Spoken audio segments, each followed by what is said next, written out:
The broadcast is now starting. All attendees are in listen-only mode. Welcome to this morning's role play session with your host, James McDonald. Well, thank you very much, Andrew, and I'd like to start by welcoming our participants to our role play session here today, and particularly those of you who are joining us for the very first time from the super conference that we just had last weekend. It was great to see everybody and get started in the coaching program.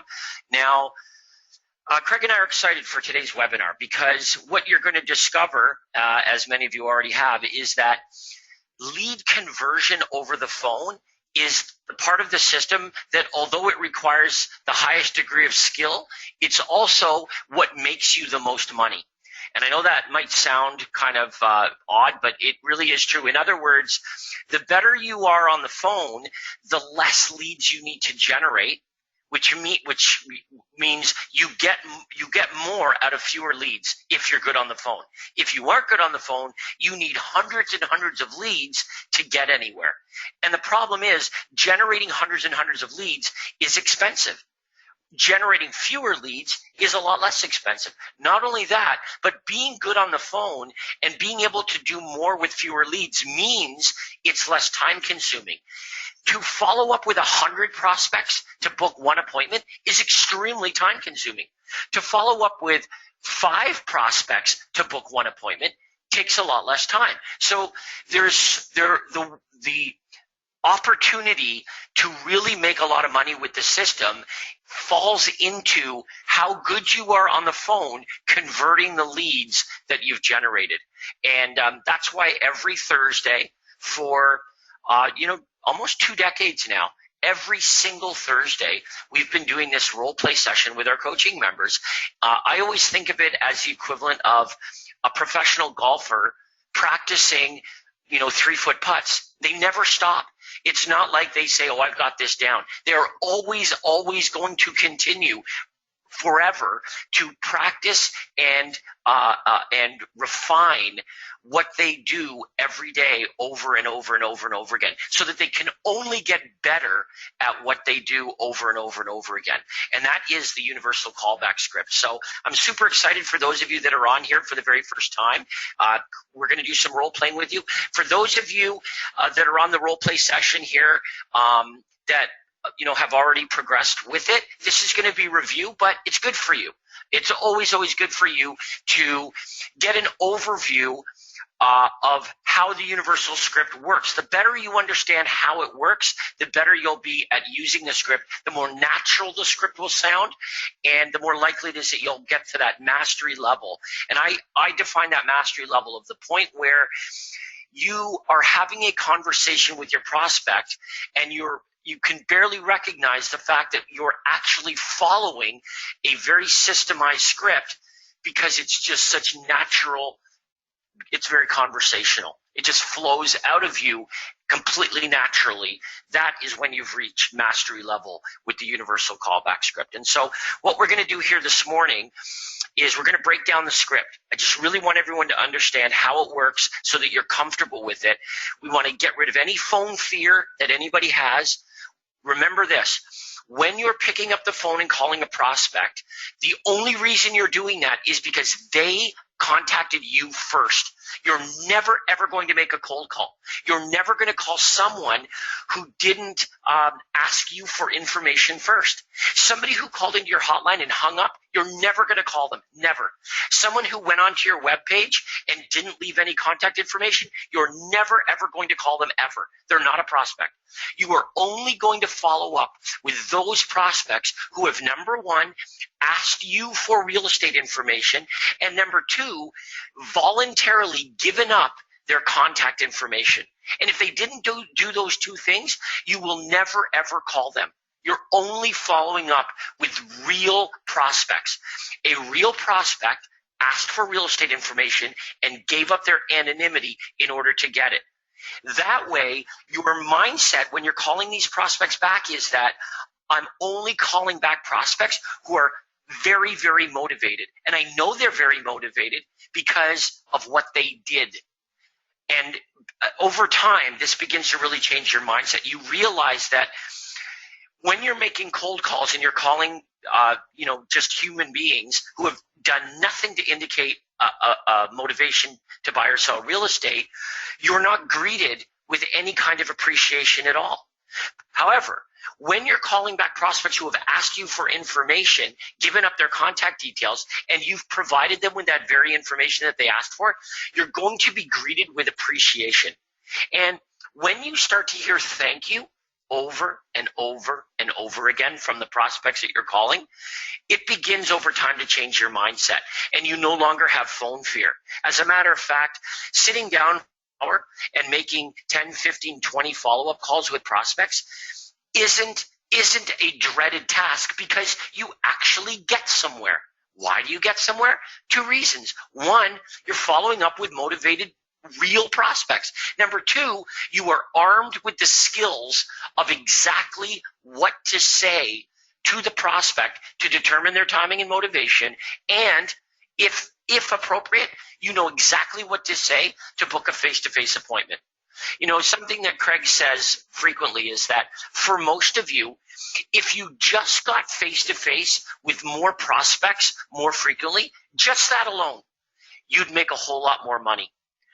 So what is the purpose of this universal callback script? Well, ultimately, it's to get face-to-face with more prospects, more appropriate prospects. We don't want to get face-to-face with everybody. We want to get face-to-face with those prospects that represent, the kind of prospects that we'd like to meet with. They represent a buyer or a seller. How do we determine that? We're going to use the universal script. So here's how we're going to start off, okay? Before we do any role-playing with anybody, the way we're going to start off is by overviewing the universal script here. And it all begins with the introduction. In the introduction, it's very important that all in one breath we answer the question that the prospect is thinking, which is, who are you and why are you bothering me? And we're going to answer this in such a clever way that the prospect is actually going to appreciate our phone call. So in the beginning, the prospect's thinking, who are you and why are you bugging me? And we're going to turn that around so that instead of thinking, who are you and why are you bothering me, they're going to be thinking, oh, well, thank you for calling. Thank you for that. Now, boy, that seems like a big stretch, but we're going to make that. Here's how. Hi, Mr. Smith. It's James calling with Craig Proctor's office at Remax Omega. And the reason I'm calling is in regards to your request for a list of free distress sales and bank foreclosure properties. And I just wanted to let you know I prepared and sent that information. I hope that's okay, Mr. Smith. Now think about what I've just done there. I have just explained exactly who I am and why I'm calling. And very carefully, I've made it clear to, in this case, Mr. Smith, that the reason I'm calling is because he requested information from me. And I'm going to be specific. You were on my website last night and you requested information on distress sales and bank foreclosure properties. Just wanted to give you a quick call and let you know I did prepare and send that information to you. I hope that's okay, Mr. Smith. Now remember this, Mr. Smith is a prospect. On his own volition, he requested information on distress sales and bank foreclosures. He was actively looking for real estate. He saw our ad.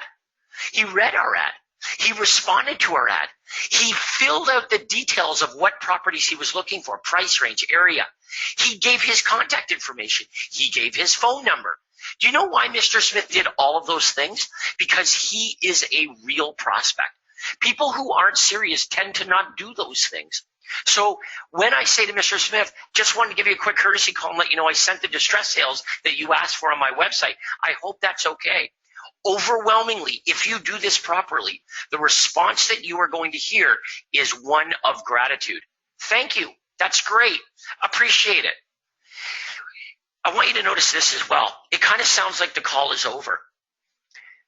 And that was done purposefully. Okay. In other words, if the prospect feels like the reason you're calling is to simply acknowledge their request for the information and to confirm that you've sent it or that they received it or what have you, sounds like the call's over. So the prospect says, hey, great, thanks for the call. Yep, I did get that. Thank you. What that allows us to do now is ask some probing questions. But I have to tell you, if you're looking at this introduction thinking it doesn't matter, You're making a big mistake. Here's the litmus test. When you call your prospects back, if they're not saying thank you or something in the realm of appreciation, then you're not following the introduction. You're not. If the prospects are hanging up on you, if the prospects are saying, I'm busy, call later, if they're doing anything other than saying thank you, it's you. You're not following the introduction as it was intended. Here's what you might be doing.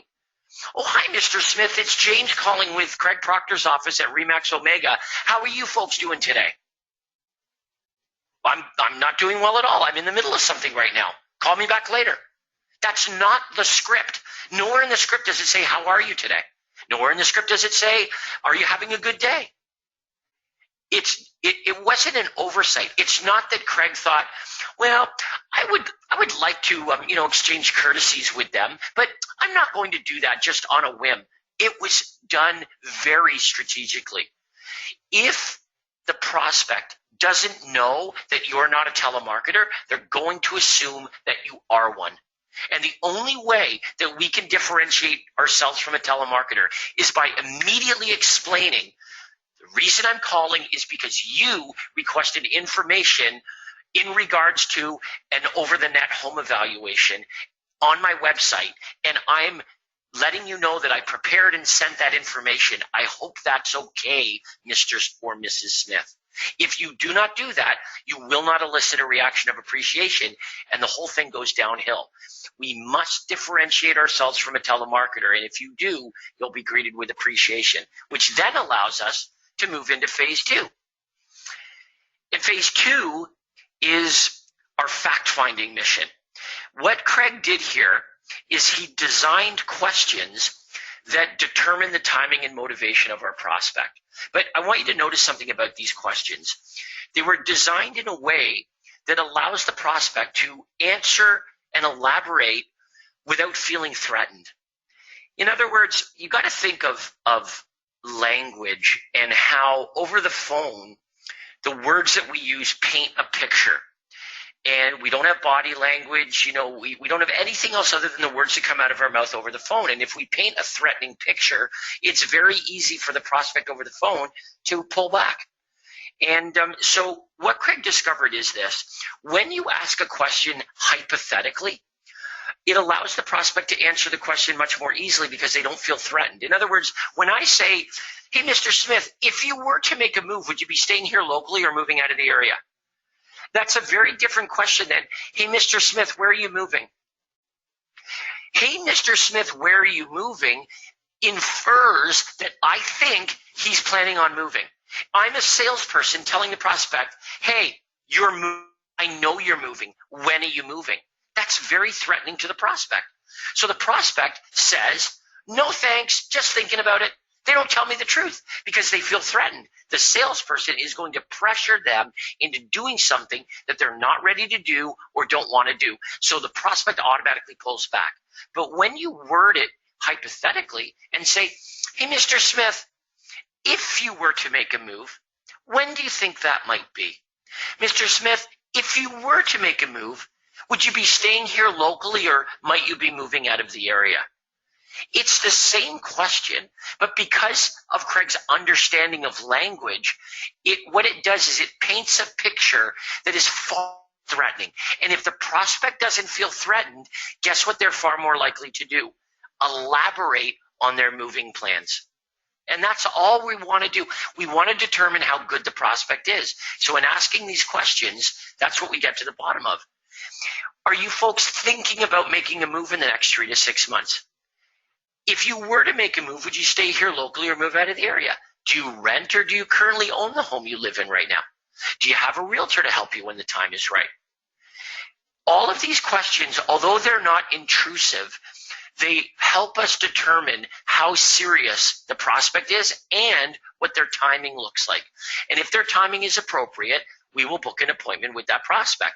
Now, it's important that we book the right appointment with that prospect. If they're a buyer prospect, that doesn't mean that they don't have a home to sell. If they're a seller prospect, it doesn't mean that they might not want to find something to live in, right? So we've got to be very careful and open to letting the prospect determine the best way to convert the lead.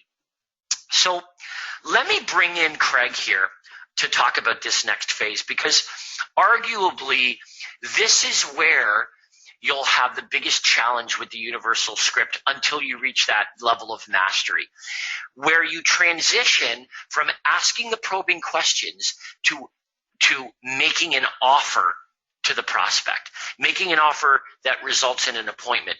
That transition is where typically you'll have the biggest challenge, where you really have to work at this and identifying this. So let me bring Craig in here, and Craig, let's talk about that a little bit, and let's talk about first the seller offer and how the seller offer came about in offering more than just a home evaluation to prospects.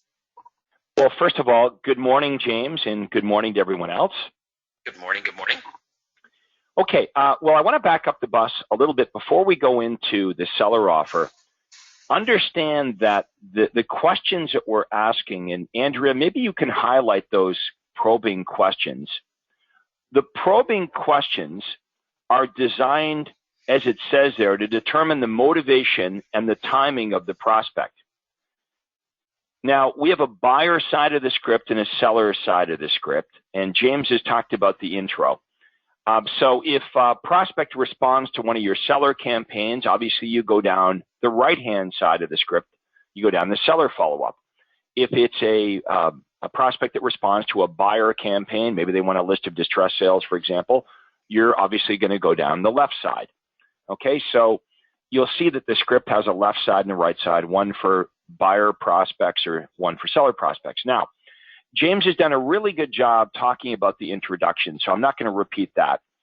Once we get into these probing questions, the probing questions are all about you basically interviewing the prospect, and you want to interview the prospect by asking these probing questions and carefully listen to how they answer the questions. So that makes sense, right? The reason we're asking the questions is because we want to listen to the answers.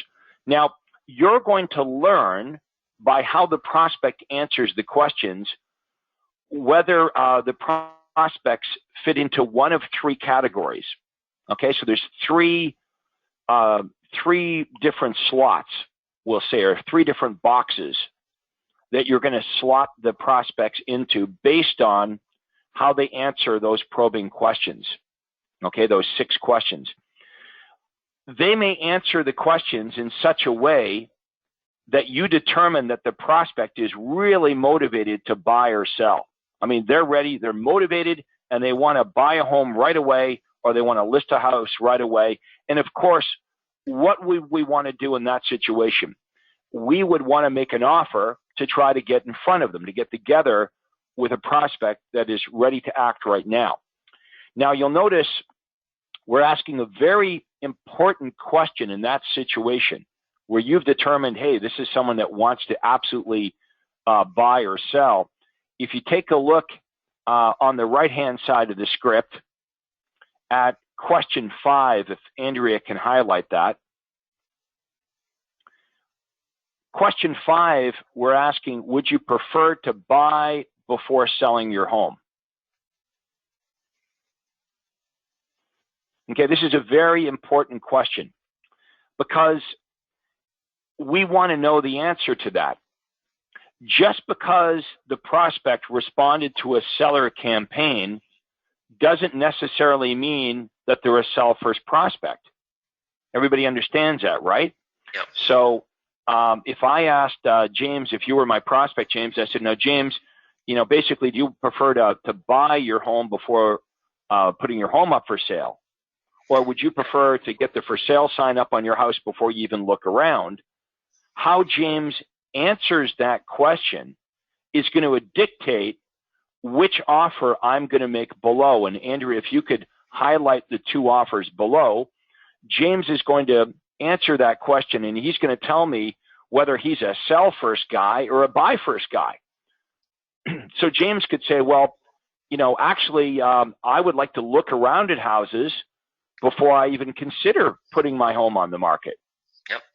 Well, if James answered that way, well, I'm not going to be going into the right-hand corner and making the sell first offer.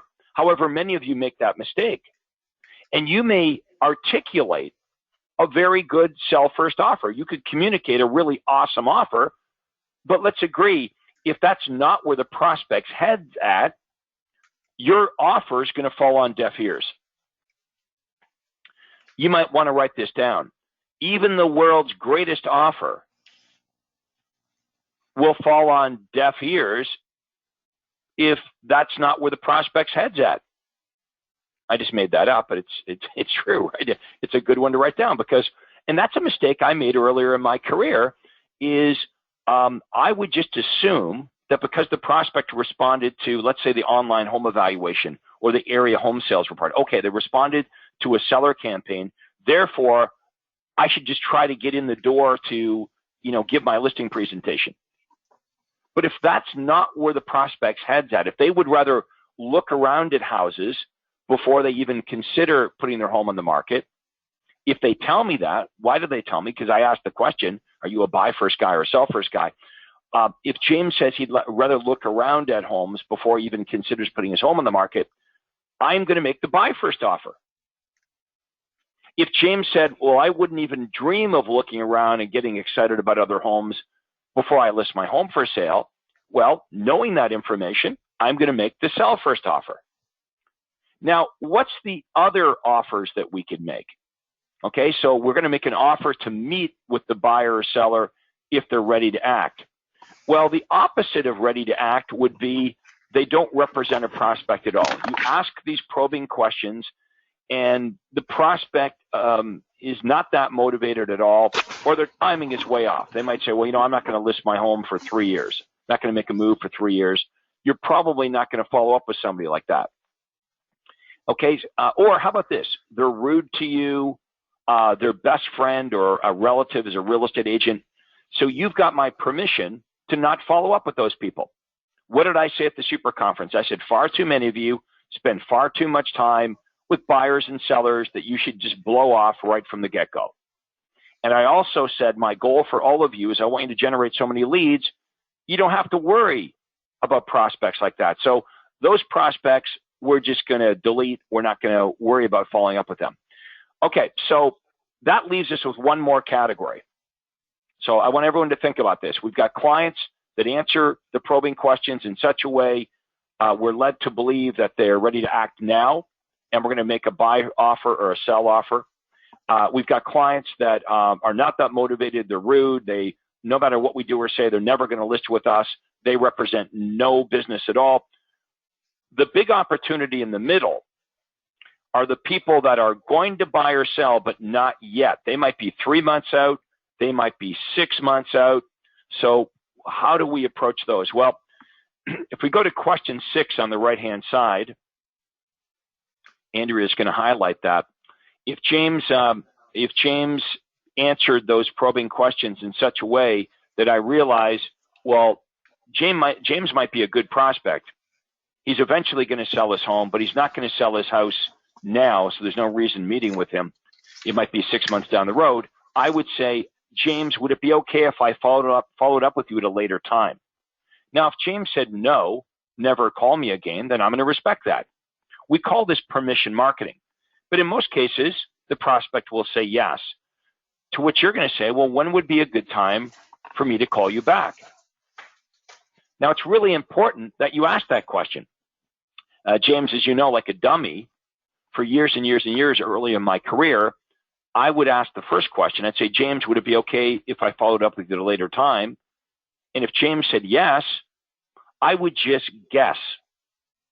I would make a subjective decision. I would guess, well, from the way that James answered those questions, I'm just going to assume he's probably not going to do anything till such and such a time. So I would subjectively just guess and schedule a follow-up call based on my gut feeling. Well, that's really stupid, and I lost a lot of business because I would guess incorrectly. Guessing is not a very good idea. So once we ask the prospect, would it be okay if I followed up with you at a later time? If they say yes, the obvious next question to ask is, well, great, James, when do you think would be a good time for me to do that? When would be a good time for me to follow up with you? Now, whatever time frame they give you, I'm going to recommend that you folks always cut it in half. As James indicated earlier, they see us as salespeople, right? And who's a salesperson? A salesperson is somebody that makes me do something I don't want to do. So what quite often happens is they arbitrarily tell us a time frame that's really longer than it is. You know, so the guy that's thinking of selling his home in 6 months, or 3 months rather, tells us 6 months. So whatever time frame they tell you, cut it in half, just as insurance. You know, I've lost a lot of money in this business by calling back prospects a little bit too late. But I've never lost any money in this business by calling prospects a little bit too early. So we want to err on the side of caution. Now, I want everyone to think about this. In all the years that you've been in real estate, of 100% of all the prospects that you've ever talked to, as long as you've been doing this, which category do most of the prospects fit in? They fit in the middle category. They're not ready to buy or sell today. They're not, you know, people that have a real estate agent or are never going to work with us, not using this system anyway. You're going to find that the majority of prospects you speak to are good prospects in the fact that they're going to buy or sell, but they're just not ready yet. And this is the Achilles heel that most agents have is, well, most agents don't have an automatic lead generation system like this, but even fewer realtors have an effective follow-up system. So this is where the money is. So if you haven't heard anything that James has said today, you haven't heard anything that I've said, understand that this is where the money is. Okay, that the majority of people you talk to are going to say something like this. They're going to say, yeah, I am thinking of selling, but it's going to be 3 months from now, or it's going to be 6 months from now. They may even tell you exactly why they're going to move. They're going to tell you when, and they're going to tell you why. Well, it doesn't get much better than that, right? I referred to these prospects as golden prospects. So do you guys understand what I'm saying? You follow up with the prospect, and the prospect says, yeah, we're absolutely going to be selling our home. We bought new construction. We won't be listing our home until January. So you have to do the right things between now and January, or you're probably going to lose that business. Or you speak to a lady and she says, I'm going through a marriage separation. Like, there's no doubt that we're selling the house. We are. But we're dealing with the lawyers, and this might be 3 or 4 months, this process, before we're in a position to list the home. And you talk to another guy who says, yeah, 100% I'm selling. I've been transferred. I need to be in Boston in 4 months, but the company won't let me list the home until we get into December. Okay, so those are 3 examples, real-world examples of prospects that are open to working with you. They're upfront telling you when they're moving, why they're moving, where they're moving. You've got all that information. Wouldn't it be a shame to lose that business? So we're going to help you on these Thursday role play follow-up calls, help you plug the hole in your bucket. Most of you have a massive hole in your bucket. And that's why you got to generate so many leads, because your follow-up and conversion is not very effective. So that's the idea behind the probing questions. We're basically interviewing the prospects that have called you on their own volition. As James says, normal people don't do this, right? The information we offer is only of interest to real prospects. And for those of you that have phone phobia, I get it. If you've been in a Mike Ferry program and you're cold calling, you're a sweat hog, I understand how even looking at the telephone could be a huge turnoff. And if you've done any of that stuff, understand using our programs like a walk in the park. You're not cold calling. You're not initiating any contact with these prospects. You're simply returning an inquiry that the prospects made of you. And the prospect has to jump all through these hoops to get to you. They have to see the ad. They have to respond to the ad. They have to visit the website or go to the hotline. They have to leave all their contact information. And you're simply calling them back saying, hey, I'm doing what you wanted me to do. I'm following up on your inquiry. And then you go right into the probing questions and you determine, okay, is this a now prospect? Is this a future prospect? Or is this no business at all? It's that simple. If they are a prospect that wants to act now, let's talk about the offers. Now, I want you to think about this. If we make a bad offer, okay, if our offer, the words that come out of our mouth, if they're crummy words, even a prospect that's motivated to buy or sell will probably say no. And that's happened to many of you before, where really good prospects seem not to be that motivated because, frankly, the words that come out of your mouth are not that motivating. So they say no to you. You don't get to meet with them. And you see, in a week, they've listed their home with somebody else. So it seems to me that if we want to compel buyers and sellers to meet with us, and I use the word compel purposely because you can't force a buyer or seller to meet with you, right? You can't make them meet with you. So all you've got as a realtor are the words that come out of your mouth. The better the words are, the more appointments you're going to get. So we're going to show you the ultimate offers to make buyers and sellers. Well, let's talk about that, James. Let's talk about what are the ultimate offers. What is it that every buyer in the world wants? I've been doing this for 25 years. A great deal. A great deal. Would everyone agree with that? I have never in 25 years had anyone call me up and say, hey, Craig, I see you've got a list of distressed sales and fixer-uppers and great deals. Hey, I'm the opposite kind of buyer. I'm actually looking for a list of bad deals. Do you have a list of overpriced properties or perhaps homes that are stale on the market and haven't sold? Properties that have been overlooked by all the other buyers because they're just not very attractive. Right. That's what I'm looking for. Okay, so, we're being sarcastic here. But look, what buyers want are houses. And what buyers understand is to get a good deal on these houses, they have to be Johnny on the spot. So if you take a look at our offer, and we're going to go through this word for word with you, this buy first offer, what we're offering buyers, and you might want to write this down, is we're offering them what they perceive to be proprietary information. Proprietary information. I hope everyone's got their pen out. Write that down. Proprietary information. And we're offering priority access to this proprietary information. Okay, so here's what we're not saying to buyers. James, I'd like you to be my buyer. Hey, James, look, I could get you a list of all the same homes you could get anywhere else, and I'm going to send them to you after the fact. Would you be interested in that? No, I'm good. Thanks. Okay. So, by the way, that's what the buyers think of real estate agents, right? You know that, right? They think that the same information they can get from you, they can just get online themselves. Why do I need a real estate agent? I can just go online. Like if you were to ask a poll buyers, that's what they'd say. Well, if you said to a buyer, how do I get information on houses? They'd say, well, you go online. That's how you find houses. They don't say you go to a real estate agent.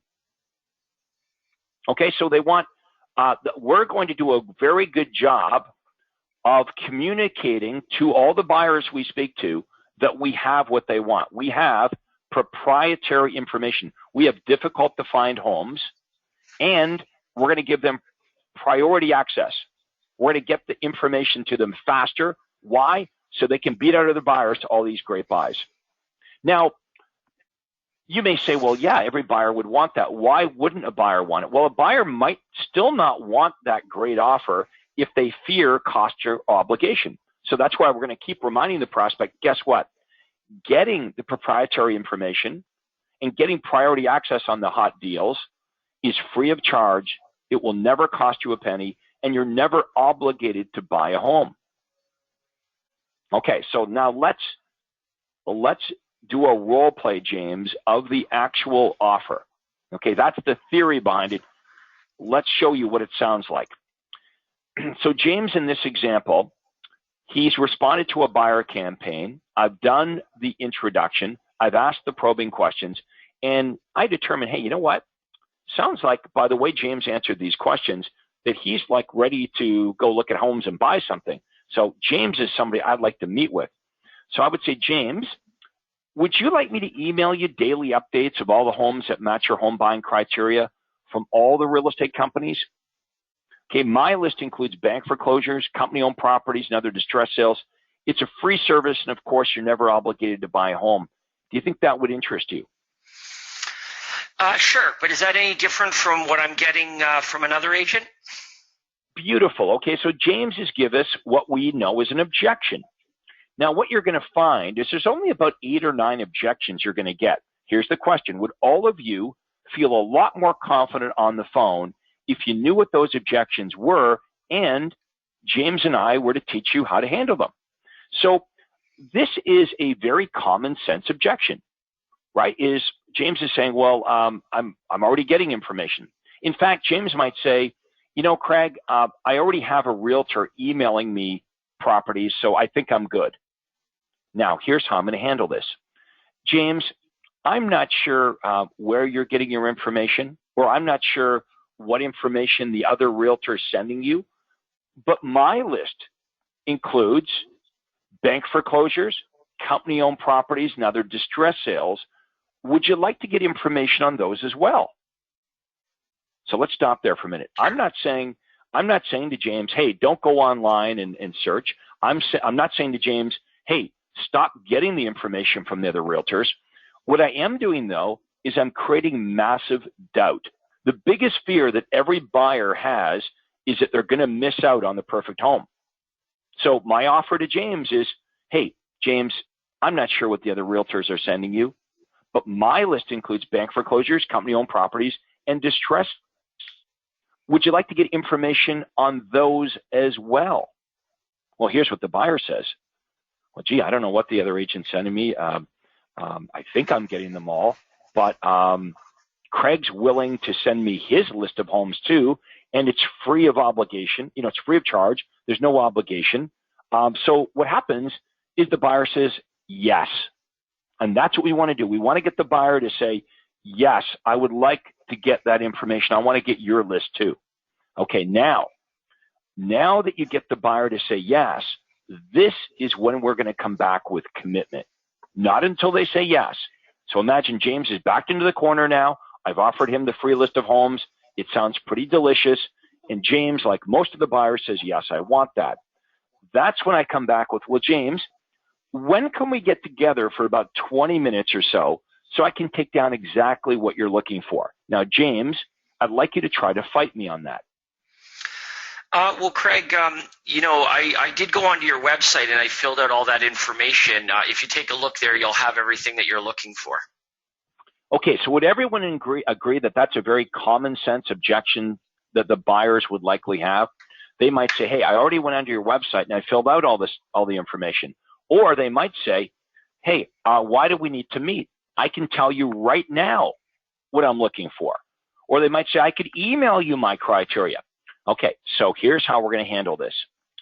I'm going to say, well, James, I want to do a good job for you. Rather than me emailing you hundreds of homes which may or may not match your criteria, or even worse, risking out missing out on the perfect home, if we can get together for about 20 minutes, I can take down exactly what you're looking for. You know, I want to have the same great understanding that you have. A good time for us to meet, days or evenings? Try to fight me again, James. You know what? Probably evenings, but I better talk to my wife first. I'm not sure what her schedule looks like, so can I give you a call back when I talk to my wife? This is a very common objection. In fact, all of you folks that are married, you know you've used this before. Hey, you know, I'd love to meet with you, but I've got to speak to my husband or wife. Everyone who's married loves it. It's one of the best parts about being married. You can always say, use this as an excuse. I got to talk to my wife or my husband. Okay, so another excuse they might give is I need to check my work schedule. So here's how we're going to handle this.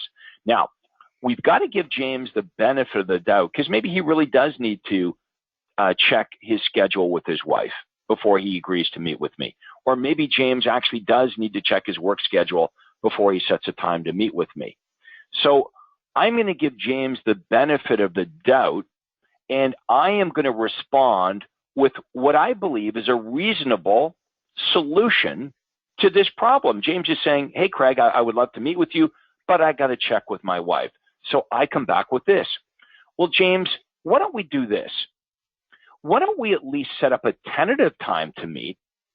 And if after you speak with your wife that time doesn't work, just give me a call back and we can change the time. But if I don't hear from you, I'll see you Thursday night at 7. How does that sound? Yeah, that sounds fine. Okay, well, if James is actually sincere about meeting me, that is a reasonable solution to this problem. However, if James was just using his wife as an excuse to not meet with me, we're going to find that when I've handled this objection with a reasonable solution, James will immediately invent yet another reason why he can't meet with me. He'll invent another objection. And you'll hear the prospect say something like this. Well, gee, I don't know if we're quite ready to meet with a realtor yet. Or I don't know if we're quite ready for this yet. How about I got your contact information, Craig. How about I call you back when we're ready? That's a bad sign. Okay? Is the prospect's going to keep inventing objections because they're really not sincere about meeting with us at all. Now, the harder the prospect fights us, the more we don't want the prospect. Okay, what did I say? All the way through the conference on the weekend, I said, we want to generate slightly more buyers and sellers than we could possibly handle. And if that was true for you, if you had more buyers and sellers that you could handle, who would you choose to work with? Well, you would choose to work with the most motivated, the most sincere, the most ready to act buyers and sellers, prospects that will do things your way, and you would reject the prospects that fight you. The more they resist, the more you don't want them. So when they really fight you, or they're rude to you, or they're simply not motivated, or their timing's way off in the future, the answer is thanks and have a nice day.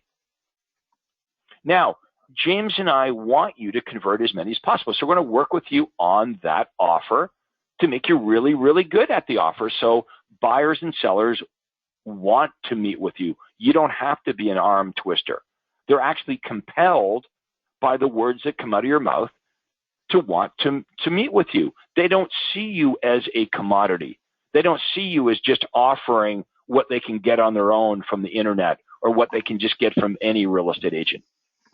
Now, let's go back to the seller offer. Let's say when I asked James that important question, in the probing questions, we asked that important question, James, would you prefer to buy first or sell first? Let's say in this example, James says, well, I would want to sell first. I wouldn't even dream of running around looking at homes and before I got my home sold. I want to sell my home first.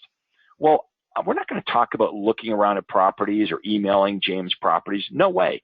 In this example, we're going to go straight to the sell first offer, and Andrea is going to highlight that now. Now, we can't have a lame offer. If your offer to sellers is, hey, would you like to get an evaluation of what your home would sell for? That's a very weak offer. And don't be surprised when most sellers say, hey, thanks, but no thanks. I already know what my house is worth. And it is true today that many of the sellers know more about what's going on in their neighborhood than we do. So if that's your big offer here in 2015 to sellers, hey, we can give you a computerized analysis or a free market evaluation. That's a pretty weak offer. What you're going to find when you've got a weak offer is that offer is rejected. Okay? It doesn't compel sellers to want to meet with you at all. So what we need to do is we need to have an offer that's wider than that. We need to offer a seller so many things that they see value in meeting with us. So this is what the offer looks like. I'd say, James, would you like a free evaluation to determine what your home would sell for all in one breath? Also, I can give you tips on what to do, what not to do to sell your home for sale for the most amount of money. And we can go over all the various closing costs you'll incur so you'll know exactly what you're going to have left in your pocket after all expenses. It's a free of charge and obligates you to nothing. Would that sound helpful? You know, when would be a good time to meet, days or evenings? So let's have a look at all the things we're offering the seller. We're offering them an accurate assessment of what their home is worth. We're offering to give them information on what to do and what not to do to sell their home for the most amount of money. And what I love about that one, folks, is it does require an in-home visit. It's pretty difficult to give someone advice on what to do and what not to do to prepare their home for sale if you don't look at their house, right? So this is going to help you get in front of them at their kitchen table.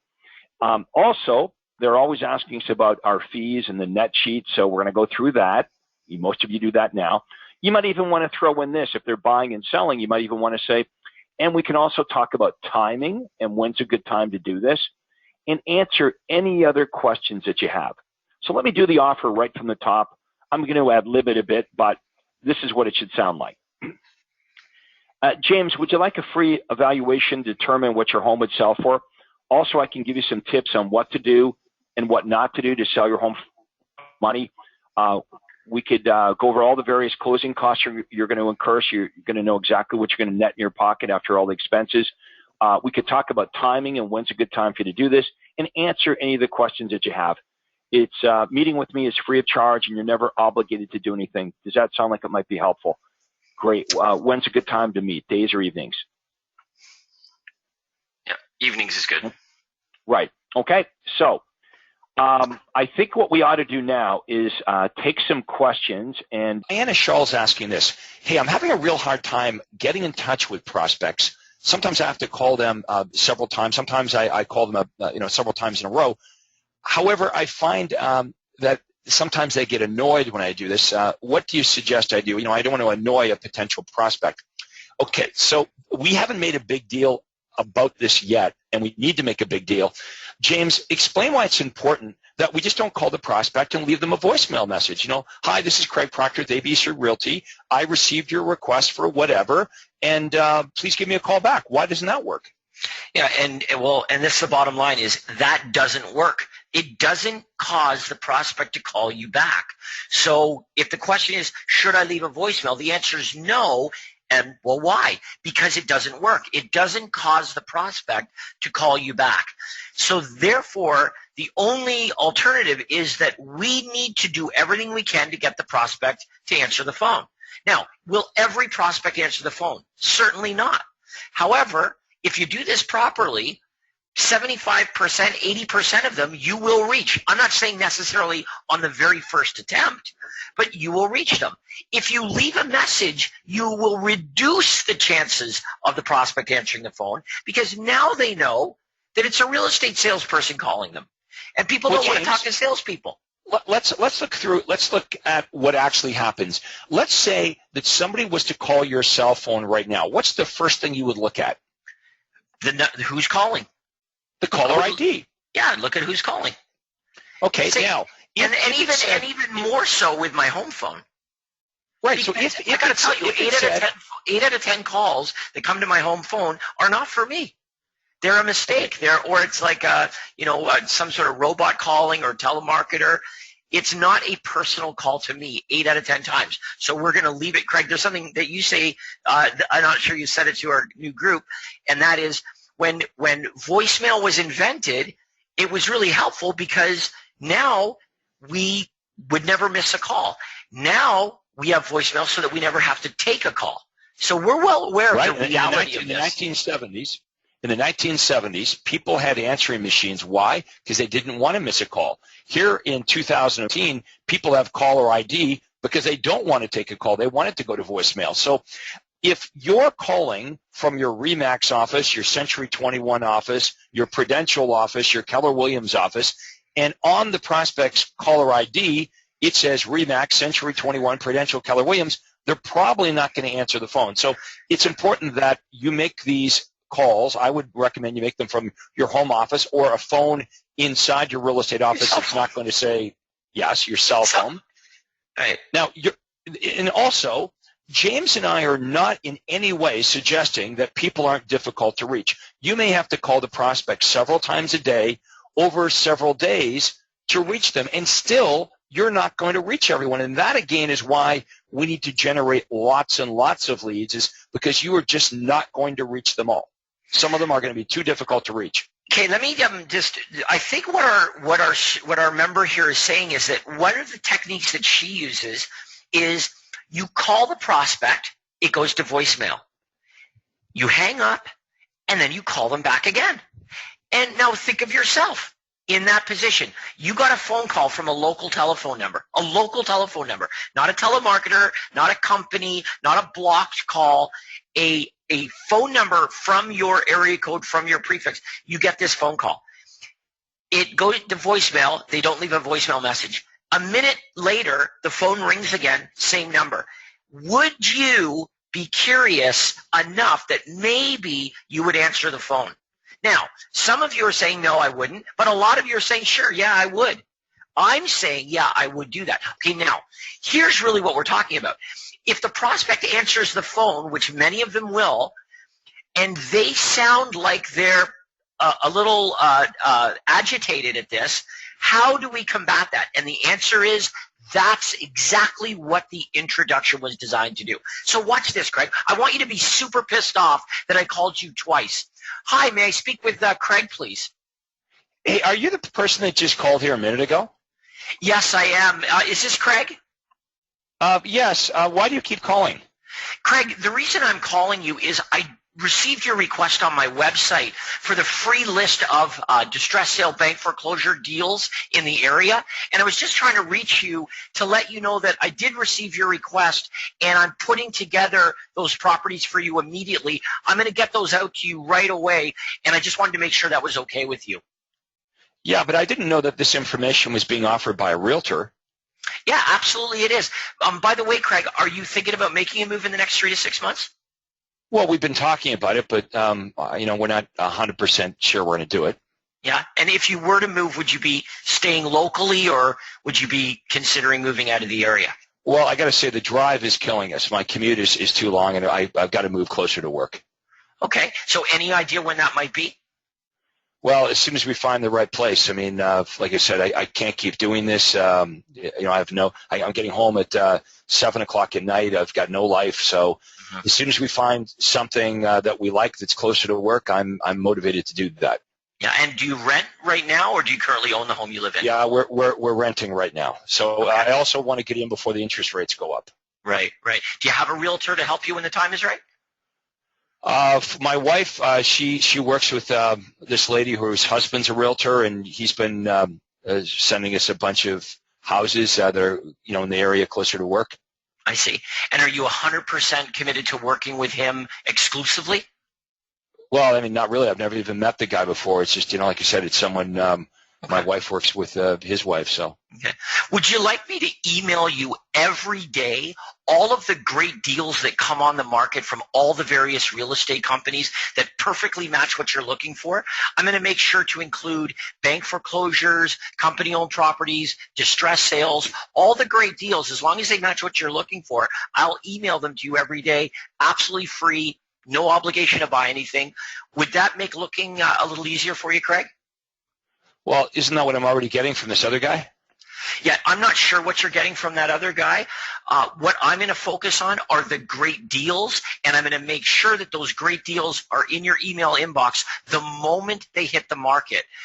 Craig, I couldn't help but to notice that you responded to my ad online, which shows me that what you're getting from the other agent isn't what you're looking for. Otherwise, you wouldn't have been looking, where I ran my ad. If you I don't know how it works. I mean, this guy's sending me properties, but I don't want to miss out on any. So yeah, I've been looking around on my own because, like I said, I'm motivated. I can't stand doing this commute for much longer. So you're right. Whatever this guy's been sending me, obviously we haven't found the right one, and that's why that's why I responded. Craig, let me ask you, when do you have 15 or 20 minutes to sit down with me and do a really good job of determining what you're looking for? Would something in the evenings be better? Something on the weekends? Well, it'd have to be evenings. Like I said, I don't get home from work till 7 o'clock, and this is killing me. So yeah, I don't get home before 7, so it'd have to be after that. So what would be better, this evening or tomorrow evening? What would work better for you? Well, look, why can't I just tell you what I'm looking for over the phone? Like, I know what I'm looking for. I want a 4-bedroom. I want a 2-story. I want it in this zip code or that zip code. Hey, Craig, send me all the ones that look like that. Let me just stop you right there. Here's why. it's really important that I do a great job for you, and I'm sure it's important for you as well. If we can sit down together for 15 or 20 minutes, I can accurately take down exactly what you're looking for so we don't miss out on the perfect property, most importantly, and so that I'm not, like this other realtor, sending you properties that really don't match what you're looking for. There is no cost. I will not charge you any money. There's no obligation for you to buy a property, but I want to do a good job for you. You want me to do a good job for you. Let's sit down for 15 minutes at a convenient time for you, and we'll go over your criteria. Would you reconsider a brief appointment, days, evenings, after 7? What would work best for you, Craig? Well, look, when we get together, do I have to sign something? You do not have to sign anything. You don't have to do anything at all. You're under no obligation to buy anything. You will not pay me a nickel. I'm simply helping you find what you're looking for, because what you're doing right now to find it isn't working for you. Okay. Look, I'm motivated. I get it. Okay, so look, I'm going to have to talk to my wife before I set a time, so let me do that, and I'll call you back. Okay, why don't we do this first? Let's set up a tentative time, and if you talk to your wife and she, says that doesn't work, then we can reschedule it. But if you speak to your wife and she says, yeah, that works, then we've got a time, we're set, and we'll see you then. So what tentatively would be good for you? Something tomorrow evening or on the weekend? Okay, now let's stop there because you've done a great job. We've got about minutes left here. Let's play the audio file that was sent to us, Andrea. This is a actual live call between one of our members and a real live prospect.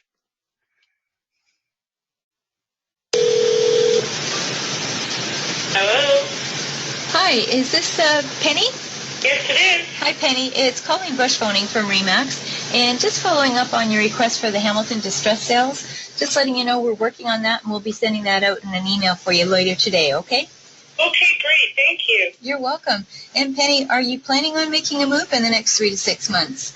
Well, we're hoping to look for something and see, because I'm anxious to get my parents moved up here from Timmins. Oh, wow. Okay. And are you currently renting or owning right now? We're renting. Okay. All right. And so do you want to specifically stay in the same area, just the Hamilton area, or are you open to other areas? No, we prefer to stay in Hamilton, preferably up on the mountain. Okay. All right. Good. And if you were to move, like, do you have a time frame as far as, is it the ASAP, basically? Oh, it's not ASAP. Preferably before the spring. Okay. All right. And, just to let you know, I guess we can certainly help you, but do you have anybody at this time helping you to find a place? No, we don't. Okay. So just to let you know, we'll be sending out a list of everything that's available. We'll tailor it to the Hamilton Mountain. But so we can do a really good job for you, what we like to do is set it up so you can receive all the emails from all the different real estate companies, including the bank foreclosures, the company-owned properties, the distress sales, and even properties that haven't even reached the market yet. And again, this service is absolutely free. You're never obligated to buy a home. Would that be something you'd be interested in? Definitely. Okay, well, great. And Penny, just so we can totally tailor-make this list for you, when would you and your husband be available for 20 minutes just to take down exactly what you're looking for so that we don't miss out on the perfect home for you? Okay, it's not my husband, it's my son. Okay, sorry about that. That's okay. It's my son and I that are buying together, and I have to work it out with his schedule because he's at work, so I'm not sure what day he's off. Okay. Well, just to let you know, we're flexible. We're days, evenings, weekends, whatever works best for you. And, even if you wanted to tentatively put it out there to say whatever, if Saturday works out in the afternoon, we can pencil it in. And if you need to cancel, no problem. At least it gives you something to work with. Would that work for you, Saturday morning or afternoon? He works Saturday, but if Saturday evening is good, that would be perfect. Okay. All right. And what time Saturday evening works for you? Can we stay around between 6? 6? Okay. All right. Let's say 6 o'clock. And what I'll do, Penny, is I'll send you a confirmation with our phone number or email. And if anything changes, just give us a call. But otherwise, we'll set it up for Saturday at 6, and that way we'll be able to get down, all the things that are important to you and your son and your parents. And that way you will be on autopilot from then on. It will just come automatically to your inbox on a daily basis. So it really gives you great access, priority access to all the brand new homes. So great way to go forward. Okay, so if you have any questions or anything before that, just let us know. And just curious, have you been to the bank at all just to get pre-qualified by any chance? Yes, we're just waiting for the bank to give us that information. And we've talked to them. We have our down payment and everything. So it's just a matter of the bank doing their check or whatever it is. But we didn't seem like we had a problem because we had a substantial down payment. So fantastic. Well, I'll tell you, you're well on your way, because most people forget about that first, and that's really a great place to start, is just to get the financing out of the way. And then the fun part is now kind of tailor making your list to what you'd like, and then going out to look. So we look forward to seeing you on Saturday, and if anything, like I said, changes, just give us a quick shout at the office then. Okay? Perfect. Thank you so much. You're welcome, Penny. Have a great day. You too. Okay, bye-bye. And that's how easy it is. Okay, so that was Colleen Bush. Colleen and Craig Bush are actually coaches. They're from Hamilton, Ontario. Been with the program for a number of years. So we've covered enough for today. I apologize we didn't get to all of the questions, but I do realize this. When we get into deeper waters here, the more we get into this, the more questions you're going to have. And the questions, of course, will get better and better and better, and so will our answers get better and better and better the deeper we get into this. Here's what I'm going to recommend in finishing up our role play session. All of you should memorize the script. You're going to start by memorizing it. Now, that's going to sound a little bit goofy to you, because when you're going to be reading the script basically when you talk to prospects. And at first you're going to think, well, this is awkward because, these are not my words. These are Craig's words. But as you memorize it, as you internalize it, think about this. If you're saying the same things over and over again, you're going to become really, really good at the script. And pretty soon you won't see these as Craig's words anymore. They'll become your words. As you internalize this, this will be your script. Okay. And you won't have to memorize it. In fact, you're going to understand it. You're going to understand the idea behind the script.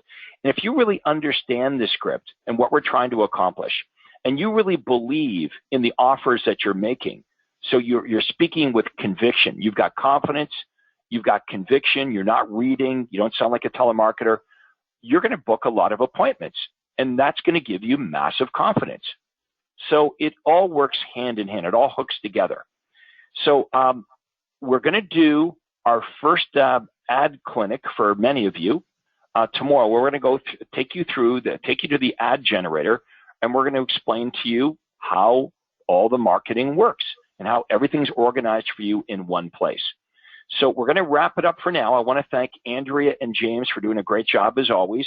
And we'll see everyone tomorrow morning. We're going to talk about marketing on our marketing ad clinic at 8 a.m. Pacific time, 11 a.m. on the East Coast. So take care, and that concludes today's role play.